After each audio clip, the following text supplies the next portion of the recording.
Picha ya nje Bongo Flava ni kama ipo juu ya gospel. Yeah. Si ndio? Yes. Yeah, lakini picha ya ndani inaonekana gospel wanalipa vizuri kuanzia kwenye kuandikiwa, production, hata matamasha yao. Yeah. Kuna nini ambacho kimejificha pengine hatuwezi kukiona na hatukijui sisi watu wa nje? Labda nyewe watu wa production naweza mkamnafahamu. Sasa kwa mfano hapo mimi nikuulize wewe nataka kufahamu sekta ipi yani uwekezaji wa Bongo Flava yani faida kati ya gospel yani gospel yao inaingiaje? Yani unajua kinachopata hela ndicho ambacho kinapendwa, si ndio? Kama kitu kinaingiza hela nyingi maana yake kitu kimewafikia watu wengi, lakini kwa picha nje tunaona kama Bongo Flava ni inawafikia watu wengi zaidi. Kwa mimi naona bwana, unajua issue ya imani inagusa moja kwa moja kwenye nafsi, issue ya imani. Okay. Bongo Flava sana imba kuhusu mambo nani gospel na husika na issue za imani. Kwa hiyo wao kutoa kwenye kusupport msanii au kusupport hiyo kazi wanakuwa na sababisha sana kwa ukubwa.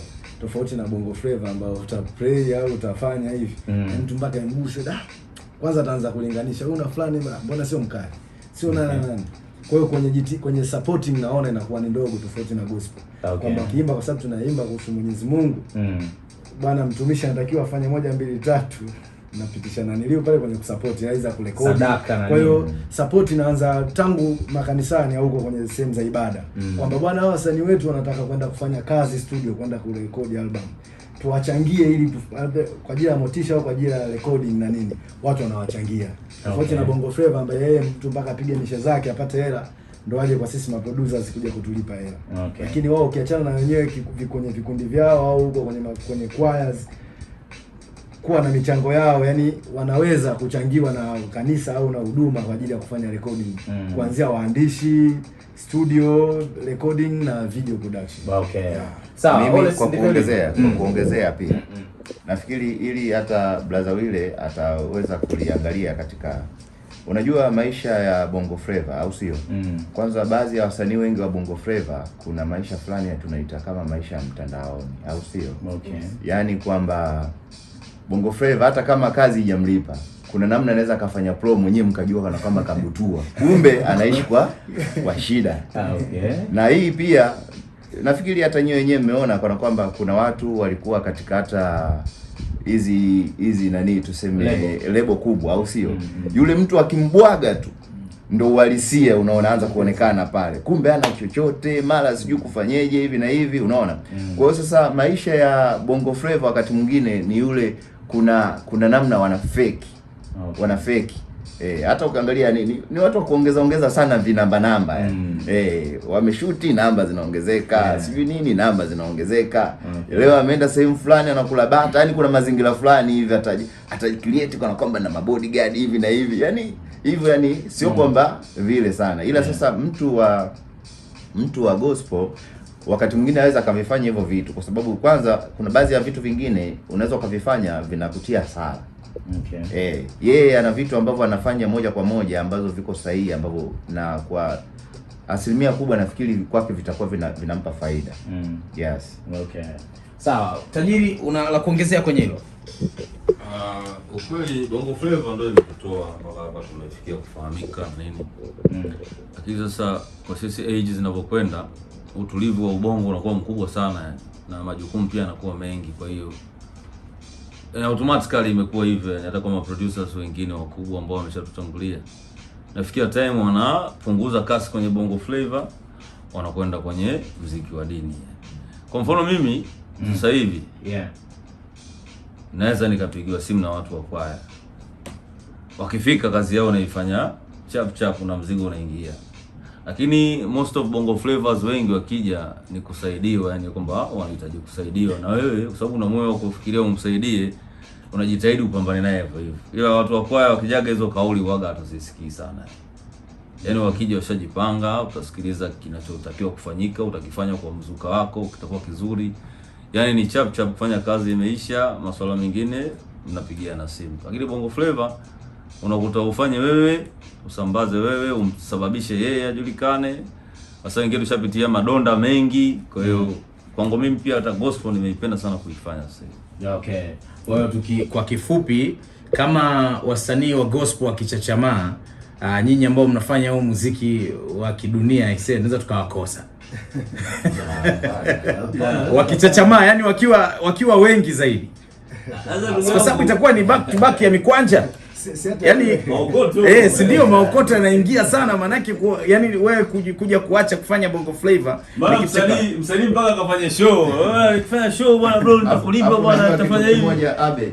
Unaona katika hizi production tulizonazo au si kuna madogo wengi ambao najua kabisa Venti ana madogo wengi wanajua wanaimba vizuri, lakini sasa mfuko yani ni maskini sana. Mimi na madogo wengi wanaimba vizuri, yani vizuri. Ila sasa ukija kuangalia yule mtu mpaka umweke katika zile system na game jinsi lilivyo saizi, yani lazima kunatakiwa kuwe na hela. Na kuna baadhi madogo wengine wanafikiaga hatua kutulaumu. Yani blaza anaimba hivi lakini haoni hivi na hivi. Sasa mimi na watoto wanahitaji labda nilipe ada au sio? Mimi nitoe hela ya ada nikamlipie mtu ambayo aidha ni kama pale kana kwamba tuna beti kitu ambacho hakina uhakika zaidi au sio? Maanake mpaka ifikie ile hatua anatusua na nini. Kwa hiyo tunatamanigi pia kwa sisi katika production zetu madogo hawa ambao wanajua yani kama tunatamanigi sana wangekuwa wana uwezo fulani wa kipesa, na wao pia tuzidi kuwasimamia vizuri. Kwa sababu tunaweza tukamsimamia akarekodi ngoma bure na hata umeme asiweki. Unaona, akaweka nani akapata ngoma vizuri, tukamfanyia connection kama hivi bwana abe kijana wangu huyo hivi na hivi, na kweli akapata interview nzuri, watu wakamsikia msanii mzuri, lakini safari yake sio hapa tu. Anatakiwa kwenda mbali zaidi. Sasa utafanyaje? Alafu watu wa gospel kama wanaga wao wana target yao, wakishafika kanisani wamemaliza. Wanaga mambo ya kwenda sijui duniani. Hata wakienda radio, leo kimoja leo unasikia mkutano fulani kaitwa tayari ana show tayari. Unaona, na makoto ya maana bwana tumebarikiwa sana na ule wimbo wako, wanamcheki huko mtumishi wapi hivi na hivi. Unaona kwa ni hivyo kubwa. Mungu sio mnafiki. Hiyo kali sana bwana. Inaitwa Mega Mix ya Bure FM. Inaitwa Abe Kidunda bana, niko na watayarishaji wa muziki and ni kama nilivyowaambia, tulikuwa na wadau wa sanaa hapa na tulizungumza mengi sana.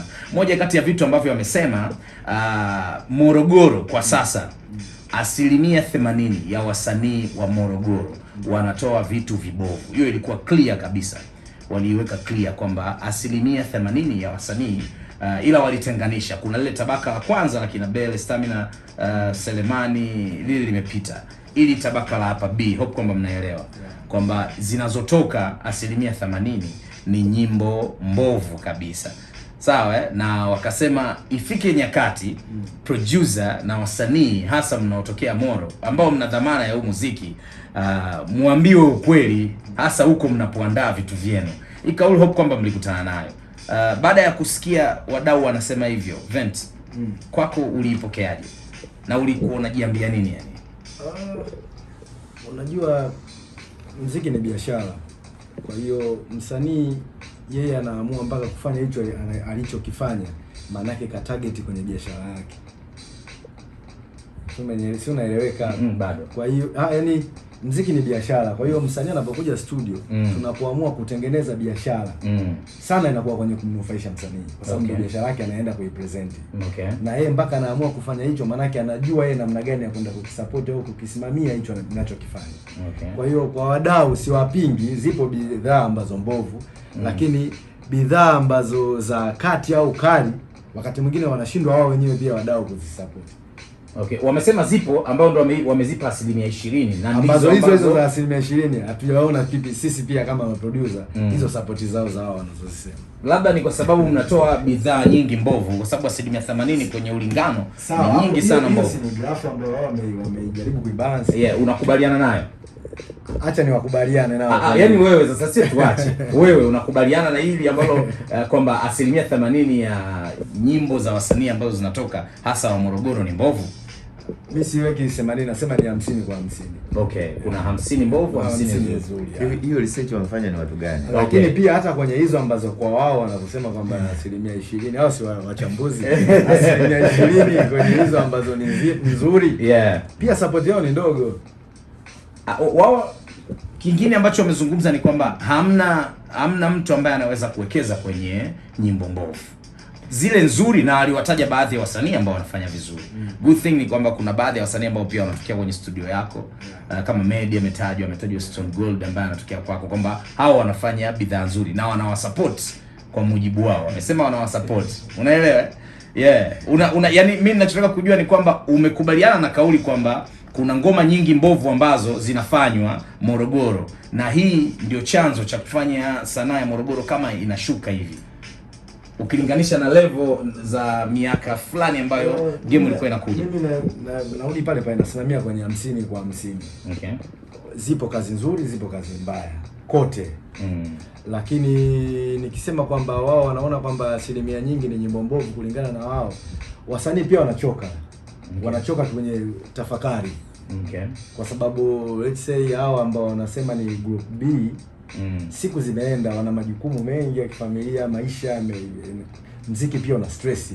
Kuna kipindi kama Blazawili ambacho ameshaye kukutana nacho, kwamba anatamani kuachana na hiyo kwa sababu ana vitu vingi ambavyo vinavyomsonga, na hicho anachokifanya aoni kikimpalitani kwa ukubwa huo. Okay. Kwa hiyo wasanii nao wanapitia kwenye hizo nyakati.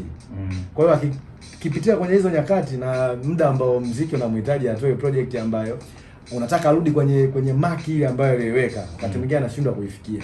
Kulingana na hizi sababu ambazo kama binadamu, kama maisha ambazo zinamkabili. Kama producer, huwezi kumshauri msanii kuachana na kufanya mziki kipindi ambacho haiko sawa? Naweza kumshauri. Na huo na wapo ambao nimewahi kuwashauri. Okay. Yeah. Kwa zile 50 zinatokea wapi?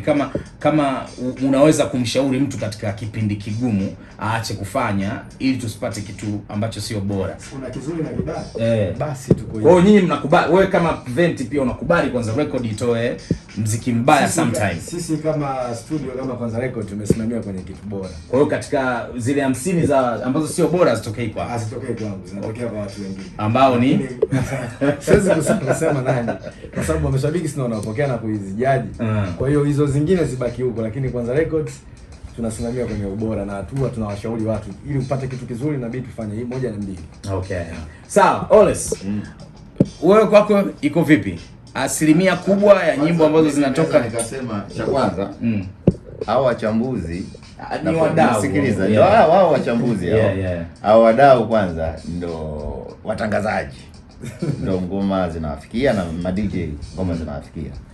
Alafu pia mimi nafikiri kuna makosa pia yanaweza kaa yapo katika hao wachambuzi, kwamba wakati mwingine wao wenyewe wanapokea ngoma mbovu ambazo zinatokea wapi? Studio yoyote ile. Okay. Siwezi nikahitaja studio gani. Sawa. Na mara nyingi studio mbovu zimewafikia ngoma nyingi nyinyi. Nyewe wenyewe mnajua.